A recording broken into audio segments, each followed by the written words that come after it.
कुछ देर पहले।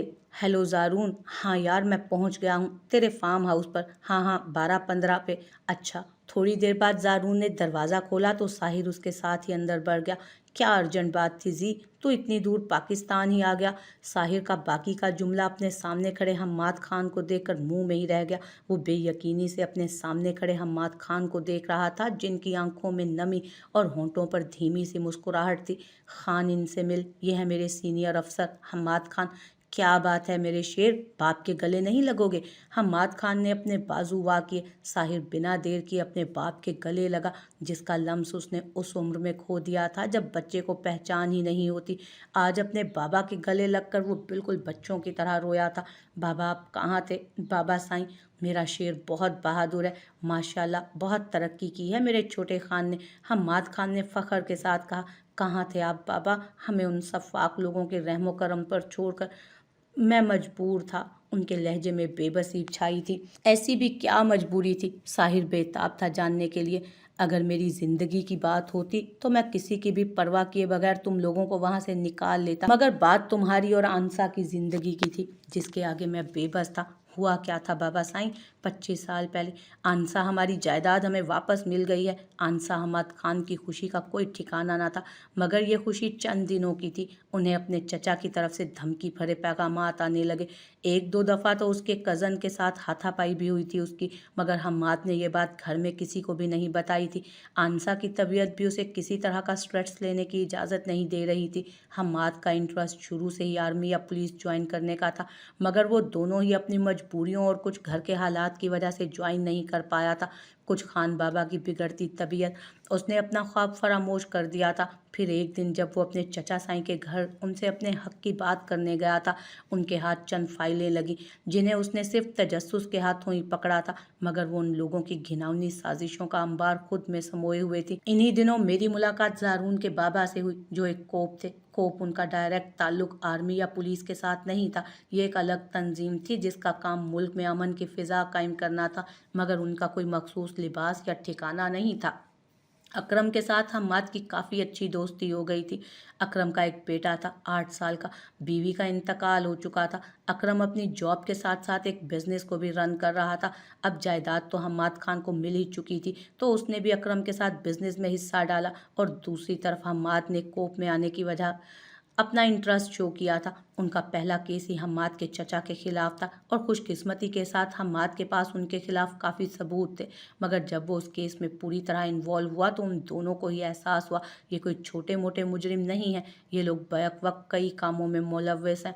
सालगिरह वाली रात हम्माद खान गाड़ी में बैठा हुआ मोरे और खान बाबा का इंतज़ार कर रहा था। जब वो दोनों गाड़ी में आकर बैठे, उफ आज तो बहुत थक गए, मोरे ने गहरा सांस लेते हुए कहा। कहाँ मोरे, घर जाते ही आपने साहिर को पकड़ लेना है, फिर कहाँ की थकन?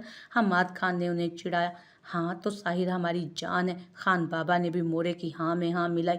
अच्छा, अब वो कल का आया बच्चा जान हो गया? सही कहते हैं, असल से सूद प्यारा होता है। वो किसी बच्चे की तरह रूठे। शर्म करो छोटे खान, तुम्हारा बेटा है। ओह शिट, याद आया, आंसा ने मुझे एक और केक लाने का कहा था। रास्ते में हम्माद ने गाड़ी बेकरी के आगे रुकवाई। उफ, हमारी बच्ची को काम पर लगाया हुआ है, खुद चीज़ें भूल जाते हो, मोरे ने फिर ताना दिया। हमारी हसरतों में से एक हसरत सास बहू की लड़ाई देखना भी है। हम्माद खान के साथ खान बाबा का भी कह कहा गूंजा। मड़ा लड़े तुम्हारे दुश्मन, वो हमारी धी है, समझे तुम, और तुमसे भी ज्यादा अजीज है हमें, वल्लाह। अच्छा आप लोग रुके, मैं 5 मिनट में केक लेकर आया। हम्माद जब बेकरी से बाहर निकल कर आया तो कुछ लोग मोरे और खान बाबा पर गोलियां चला रहे थे। हम्माद के हाथ से केक का डब्बा गिरा। मोरे, वो चीखा, एक गोली उसके बाजू को चीरते वहां से निकल गई, और फिर एक धमाका। मुझे जब होश आया तो मैं बिस्तर पर था। मेरे बाजू से बैक वक्त कई सारी मशीनें लगी हुई थी। नर्स आईसीयू में मुझे होश में देखकर डॉक्टर को बुलाने चली गई। फिर अकबर अंदर आया। उसने मुझे बताया कि मैं पिछले 2 साल से कोमा में था। ये बात सुनकर मैं सदमे में चला गया, मुझे यकीन ही नहीं आया। फिर 6 महीने मुझे सही होने में लगे। मैं बेताब था अपने घर वालों के बारे में जानने के लिए, मगर जब मुझे ये खबर मिली कि नूरे और बाबा तो 2.5 साल पहले ही मर चुके हैं और उनकी सारी जायदाद दुश्मनों ने हथिया ली है, तो मुझे सबसे पहले अंसा और अपने छोटे से बेटे का ख्याल आया। उनका तो मेरे सिवा कोई भी नहीं। میرے اندر بدلہ لینے کے لیے خون سر پر سوار ہوا، مگر یہ سب اتنا آسان نہیں تھا۔ دشمن رفتہ رفتہ اور طاقتور ہو چکے تھے۔ میں نے جب شروع میں انسا سے ملنے کی خواہش اپنی ٹیم کے سامنے کی تو انہوں نے مجھے اجازت نہیں دی۔ بقول ان کے انسا کے نزدیک میں مر چکا ہوں۔ اس دن انہوں نے کسی اور کی جلی ہوئی لاش کو میرے کپڑے پہنا کر خان ولا میں بھیجا تھا۔ ان کا مقصد دشمنوں کو راہ سے بھٹکانا تھا، جس میں وہ کامیاب بھی ہوئے، اور یہ انسا اور ساحر کی زندگی کے لیے بھی ضروری تھا۔ اگر ان کو یہ پتہ لگتا کہ ساحر خان کی اولاد بھی ہے اس کی جائیداد کا وارث، تو وہ اسے بھی موت کے گھاٹ اتار دیتے۔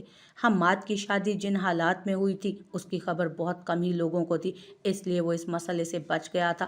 حماد اپنے فرض اور ان دونوں کی زندگیوں کی خاطر ان سے دور ہو گیا، مگر ان پر نظر بھی رکھی ہوئی تھی۔ مسئلہ تو تب بنا جب حماد کو خبر ہوئی کہ حویلی والے انسا کی زبردستی شادی کروانا چاہتے ہیں، تو اس کی بس ہوئی اور وہ بھیس بدل کر حویلی تک پہنچا۔ مگر جانے کیسے دشمنوں کو انسا اور ساحر کی خبر ہوئی۔ ان دونوں پر حملہ ہوا، جس کو حماد اور اس کی ٹیم نے صفائی کے ساتھ ہینڈل کیا۔ حماد اس حادثے کے بعد حقیقتاً ڈر گیا تھا، اپنے بچے اور بیوی کو کھونے کے ڈر سے۔ پھر اس کا ایک اور سہارا اکرم شہید ہو گیا، اور پھر 18 سالہ زارون، وہ بھی اپنے باپ کی طرح محب وطن تھا، اور اس کا مقصد بھی وہی تھا۔ حماد نے زارون کو فردر ٹریننگ کے لیے اور پڑھائی مکمل کرنے کے لیے پیرس بھیج دیا تھا۔ پیرس سے واپس آ کر زارون کی ملاقات ساحر سے ہوئی، جو صرف اتفاق تھا۔ ساحر نے ایکسیڈنٹ میں اس کی جان بچائی تھی۔ پھر زارون کو ساحر کے قریب رہنے کا موقع مل گیا، اور پھر ساحر نے چند پیسوں سے اور اپنی محنت سے زارون کے ساتھ پیرس میں اپنا بزنس سٹارٹ کیا۔ حماد خان بھی اپنے بیٹے کے قریب ہو گیا تھا۔ حماد کے دونوں کزنز کا آپس میں ایک دوسرے کا قتل بھی انہی لوگوں کی سوچی سمجھی سازش تھی۔ ان سالوں میں کتنے ہی لوگوں کو ان کے انجام تک پہنچایا تھا۔ ہاتھ نہیں جا رہا تھا تو کبیر خان پر نہیں جا رہا تھا، مگر کہتے ہیں نا، کچھ کاموں کا وقت معین ہوتا ہے، سو اس کام کو بھی وقت لگنا تھا۔ پر حماد خان کبیر کو خود اپنے ہاتھوں سے جہنم واصل کر کے اس سمیت اس کی پوری فیکٹری کو آگ لگوا گیا تھا، اور اب جب سب کچھ ان کو واپس مل گیا تھا تو حماد خان بھی منظر عام پر آنے کا سوچ چکے تھے۔ یار خان، مجھ سے ناراض مت ہوئیں، میں واقعی مجبور تھا۔ ابھی زی آگے کچھ بولتا، ساحر اس کے گلے لگا۔ زارون نے بھی مسکرا کر اپنی گرفت مضبوط کی۔ چاروں کی ہی آنکھیں نم تھیں، ماضی یاد کر کے۔ نیچے والے پورشن میں ٹی وی لاؤنج میں موجود انسا اور حماد کی، اور اوپر والے پورشن میں کمرے میں موجود ساحر اور حانم کی۔ حویلی کے سب لوگ اس وقت بیٹھک میں موجود تھے۔ آغا سائیں اپنی سربراہی صوفے پر بیٹھے تھے، ان کے سامنے شائستہ بیگم سر جھکائے کھڑی تھیں۔ جواد اور جاوید میر خود سے ہی نظریں نہیں ملا پا رہے تھے۔ وہ دونوں جس حقارت کے ساتھ انسا کو دیکھتے تھے، آج ان کا دل کیا خود ہی ڈوب مرے۔ وہ لڑکا عظیم نام کا، اسے بھی ہوش آ چکا تھا۔ اس نے سب سچ بتا دیا کہ کس طرح اس کی ملاقات سونیا سے ہوئی، سونیا کی پیش قدمی، اس سے تحفے منگوانا۔ اشرف میر نے ایک کڑاکے دار تھپڑ سونیا کے چہرے پر رسید کیا تھا۔ وہ باپ جس نے کبھی اونچی آواز میں ڈانٹا تک نہ تھا اسے، آج اس کے ہاتھ سے تھپڑ کھا کر سونیا کا روم روم کانپ اٹھا۔ وہ نکر پر کھڑی ہو کر رونے لگی۔ حال تو صنم کا بھی یہی تھا، ابھی اس کا حساب بھی تو ہونا باقی تھا۔ بولو شائستہ، اتنی نفرت تھی تمہارے دل میں انسا کے لیے کہ اس کی زندگی عذاب بنا ڈالی تم نے؟ بتاؤ نا، بولو شائستہ۔ آغا سائیں کی آواز بہت بلند تھی اب۔ نفرت کرتی ہوں میں اس سے، بہت نفرت۔ کیا تھا ایسا اس میں جو سب کو وہی عزیز تھی؟ ایک دفعہ 10 سائیں نے کہا کہ آگے نہ پڑھو، انسا نے کہہ دیا نہیں پڑھنا، تو وہ اور چہیتی بن گئی۔ اس میں میرا کیا قصور تھا؟ مجھے پڑھائی کا شوق تھا، اسے نہیں تھا تو نہیں ہوگا۔ انسا چھوٹی ہے مگر سمجھدار ہے، انسا یہ کرتی ہے، انسا وہ کرتی ہے، زہر لگتی ہے مجھے۔ اور بھابھی سائیں کے ابروڈ والے کزن کا رشتہ بھی انسا کے لیے، مجھے نفرت تھی اس سے، اس کی کامیابی سے، مگر میرے ساتھ ساتھ اسے بھی جلن تھی مجھ سے۔ اس دن چھت پر اگر اس نے مجھے دیکھ ہی لیا تھا تو شور کیوں کیا، کیوں میرا تماشا بنانا چاہ رہی تھی؟ میں نے اسی کا تماشا بنا دیا۔ عجیب پاگلوں کی طرح وہ ہنسی، کتنی بے شرمی سے اپنے شوہر اور بیٹے، باپ اور بھائیوں کے سامنے وہ اپنے سیاہ کرتوت کھول رہی تھی۔ اشرف سائیں کے صبر کا پیمانہ لبریز ہوا، انہوں نے ایک اور تھپڑ شائستہ کے منہ پہ دے مارا۔ دیکھ لیا آپ نے آغا سائیں، جو لڑکی اپنی سگی بہن کی نہ ہو سکی وہ میری کیا ہوگی؟ بہت کر لیا میں نے اپنی زندگی میں سمجھوتا، مگر اب بس، اب میں اس عورت کے ساتھ ایک لمحہ بھی نہیں گزارنا چاہتا۔ تمہارا جو فیصلہ ہوگا اشرف سائیں، ہمیں قبول ہے۔ آغا سائیں نے تھکے پسماندہ انداز میں کہا۔ کون سا لمحہ اشرف سائیں؟ میں پوچھتی ہوں کون سا لمحہ؟ شادی کے بعد سے ہی آپ کا انداز لیا دیا ہی رہا۔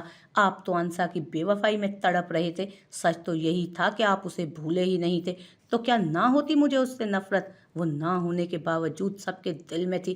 میں ایک دم سے تمہارے ساتھ نکاح ہونے پر کچھ وقت کے لیے اس بات کو نہیں قبول کر پا رہا تھا، مگر تم نے کون سا مجھے کوئی سکھ دیا؟ تمہیں بھی بس پیسوں کا لالچ تھا، ہر وقت پیسہ پیسہ، اور تمہیں کچھ چاہیے ہی نہیں ہوتا تھا۔ تمہاری وجہ سے میں کبھی اپنے بچوں کے اتنے قریب نہیں ہو سکا۔ تمہاری وجہ سے آج میری بیٹی تمہارے نقش قدم پر چل رہی ہے۔ ایک عجیب سی جنگ چل رہی تھی ان دونوں کے درمیان۔ شائستہ بیگم کی ساری سچائی کھل کر سب کے سامنے آ گئی تھی۔ بچوں کے قریب تم تب ہوتے جب اس عورت کی جدائی کے روگ سے نکلتے، جب وہ بیوہ ہو کر اس حویلی میں واپس آئی۔ تمہاری اس کے لیے ہمدردی اور رنگ ڈھنگ دیکھ کر میں سمجھ چکی تھی کہ سوئی محبت جاگ رہی ہے۔ کیا کچھ نہیں کیا میں نے اسے سب کے دل سے اتارنے کے لیے، آپ کے رشتے کو بچانے کے لیے، سب گھر والوں کو انسا کی دوسری شادی کے لیے رضامند کیا، کتنے پاپڑ بیلے، مگر نہ اسے اس حویلی سے نکال پائی اور نہ تمہارے دل سے۔ میں کہہ رہا ہوں اپنی بکواس بند کرو شائستہ، کچھ کر گزروں گا میں، ورنہ کیا کرو گے؟ ہاں کیا کرو گے؟ چھوڑ دو گے؟ جاؤ جاؤ، مگر بچے نہیں دوں گی۔ جاؤ، اب تو تمہیں اس سے بڑا روگ ملا ہے نا، تمہاری محبوبہ کا شوہر جو زندہ۔ ایک اور شدید تھپڑ جو آغا سائیں کی طرف سے شائستہ کے چہرے پہ آیا تھا، اور اشرف میر نے ایک ہی سانس میں 3 طلاقیں شائستہ کے منہ پہ دے ماری تھی۔ ایک پل کو ہر چیز ساکت ہوئی تھی۔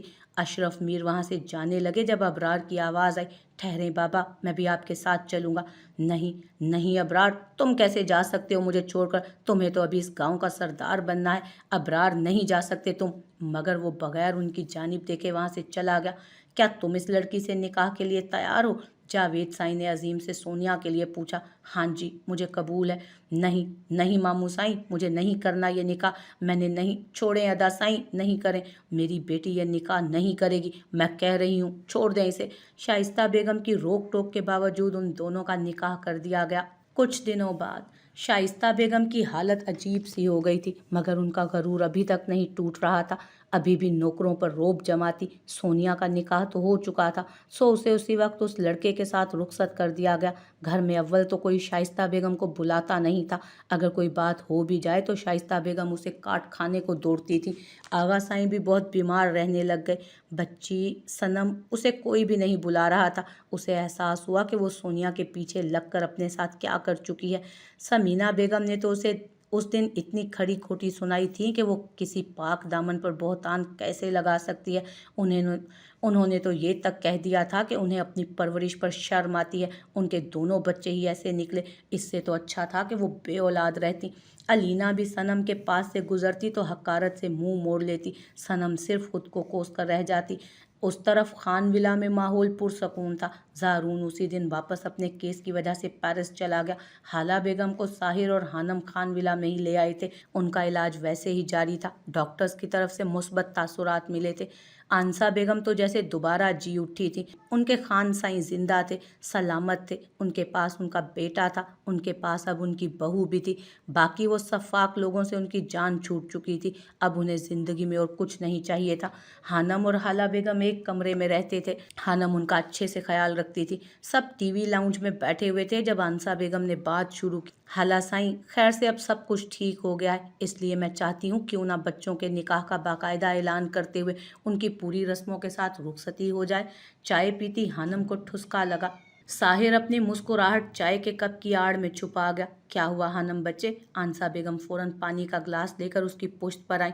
اس میں کوئی شک نہیں تھا، انہیں اس واقعے کے بعد سے حانم اور بھی زیادہ عزیز ہو گئی تھی۔ وہ پھپھو سائیں، میری پڑھائی ابھی جاری ہے، میں نے اپنے بابا سائیں کا خواب پورا کرنا ہے، ایسے میں رخصتی؟ حانم نے جھجک کر کہا۔ میرے بچے، آپ ضرور اپنے بابا سائیں کا خواب پورا کریں۔ حماد خان نے اس کے سر پر دست شفقت رکھا، مگر ہم چاہتے ہیں کہ باقاعدہ رسم کے ساتھ آپ کے نکاح کا اعلان ہو جائے، باقی اس سے آپ کی پڑھائی اور خواب میں کوئی رکاوٹ نہیں آئے گی، کیوں چھوٹے خان؟ جی بابا سائیں، جیسے آپ لوگوں کا حکم۔ ساحر کو کوئی مسئلہ نہیں تھا، वो अब उसकी थी तो फिर किस बात का डर। और वैसे भी हानम के ख्वाब उसे हानम से ज़्यादा अजीज़ थे। ठीक है, जैसे आप लोगों की मर्ज़ी, मगर मैं चाहती हूँ इस फंक्शन से पहले एक दफ़ा हम पेरिस से हो आएँ। एक तो वहाँ मेरी दोस्त है जिसे मैं इनवाइट करना चाहती हूँ, और दूसरा हमारी कंपनी का एक बहुत बड़ा ऑर्डर लिया था हमने, जो तकरीबन पूरा होने वाला है। क्यों साहिर साईं? हानम ने वजह बताकर साहिर को पूछने वाले अंदाज में मुखातिब किया। जी मोरे, नूरे ठीक कह रही है। तब तक आप लोग तैयारियां कर लीजिएगा। हानम जहां साहिर के सबके सामने नूर कहने पर झींप गई, वहीं सब साहिर की बात से मुत्तफिक हुए। जी बेटा ठीक है, आप लोग हो आए पेरिस से फिर। साहिर साईं, हानम ने अपने कमरे की तरफ जाते साहिर को देखकर पुकारा। जी नूरे साहिर। पहले वो उसके तुम की रट से चिढ़ जाती थी, अब उसके नूरे साहिर कहने पर झींप जाती, और शायद साहिर भी महसूस कर चुका था ये, तभी उसे बारहा नूरे साहिर कहकर उसके चेहरे पर आने वाले रंगों से महजूज होता था। साहिर साईं, आपने टिकट बुक करवा ली है हमारी? मुझे तो लगता है इस बात पर एनी ने खफा हो जाना है मुझसे। और वो खड़ूस जावी सर साहिर की आंखों में देखकर जावी सर बोला था, ताकि वो उसके एक्सप्रेशन जान सके, जिसकी मुस्कुराहट जावी के नाम पर थमी। तुम्हें कोई कुछ नहीं कह सकता, आफ्टर ऑल तुम कंपनी के बॉस की बीवी हो। आप मुझे बता दें कब की फ्लाइट है, ताकि मैं अपनी पैकिंग कर लूँ। फ्लाइट कल दोपहर की है, तुम पैकिंग कर लो। आप मुझे बता दें कब की फ्लाइट है, ताकि मैं अपनी पैकिंग कर लूँ। फ्लाइट कल दोपहर की है, तुम पैकिंग कर लो। ओके। हानम अपने कमरे में आ गई। उसने आगे के लिए बहुत कुछ सोच रखा था। उस दिन जब उसने जावियार की तस्वीर देखी थी तो वो बुरी तरह चौंक गई थी। उसके ऑफिस का बॉस ही उसका कज़न और साबका शौहर था, मगर जावियार के रवैये ने उसे हैरान किया था। वो तो उससे ऐसे बात करता था जैसे उनकी पहली मुलाकात हो। फिर उसे ख्याल आया कि जिस तरह उसने कभी जावियार को नहीं देखा था, हो सकता है जावियार ने भी उसे ना देखा हो, तो वो बगैर उससे मिले, उसे देखे, उसे धुतकार कर चला गया था।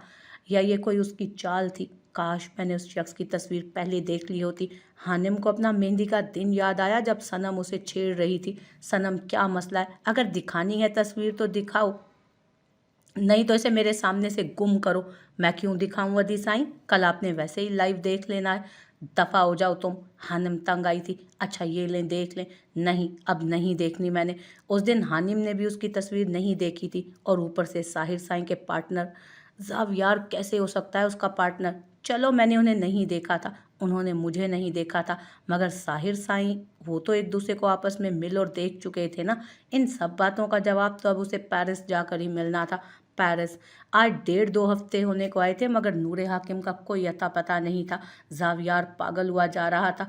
आज नूरुलैन भी जारून के साथ ऑफिस आई थी, जारून के लाख मना करने के बावजूद, मगर चलती तो फिर भी एनी की ही थी ना। मैं फिर कह रहा हूँ नूरुलैन, अगर तुमने ज़्यादा बर्डन लिया तो मैं आज के बाद तुम्हारा ऑफिस जाना ही बंद कर दूंगा। जारून जब एनी से खफा होता तो उसे नूरुलैन ही बुलाता था। ओह सर जी, आपको अपने स्टाफ का कितना ख्याल है? आपको चाहिए आप हमसे नज़र हटाकर अपनी मासूम बीवी पर ध्यान दें। लिफ्ट में मौजूद दोनों बच्चों की तरह लड़ रहे थे। मिसेज जी, मैं अपनी बीवी पर ही ध्यान दे रहा हूँ। जारून ने उसके बाजू में अपना बाजू अड़ाया। नूरुलैन उसके पोजेसिव अंदाज पर मुस्कुराहट दबा गई। जावियार लिफ्ट से जारून और नूरुलैन को एक दूसरे का हाथ पकड़कर एंटर होते देख चौंका था। जारून नूरुलैन को उसके कैबिन के पास छोड़कर एक ज़रूरी कॉल अटेंड करने चला गया। नूरुलैन इधर है तो इसे नूर हाकिम का भी पता होगा। ओह मिस नूरुलैन, आज ऑफिस आई हैं आप मैडम? आज भी ना आती? जावियार ने तंजिया अंदाज में कहा। नूरुलैन दांत पीस कर रह गई। जी सर, मैं ही आ गई इस डूबते ऑफिस को बचाने। सामने भी नूरुलैन ही थी। ओह आपका एहसान है। वैसे आप किससे लीव लेकर गई थी इतने दिनों के लिए? सर मैं सर जी और सर खान से लीव लेकर गई थी। आपको कोई प्रॉब्लम? जावियार ने उसके लापरवाह अंदाज में जवाब देने पर मुठ्ठियां भींच ली। हमने यहाँ खैराती इदारा नहीं खोला हुआ जो आप लोगों को सैलरी भी दें और इतनी लंबी लीव भी। मैं आपसे सैलरी नहीं लेती और ना ही आपके अंडर काम करती हूँ, सो आप मुझसे सवाल करने का हक नहीं रखते। एनी ने सख्ती से कहा। खामखा ये बंदा सब पर रोब जमा रहा होता है। मुझे पता है किसके अंडर काम करती हो तुम। वैसे मेरा मासूम दोस्त फंस कैसे गया तुम्हारे साथ? जावियार का लहजा हक्कारत आमेज हुआ था।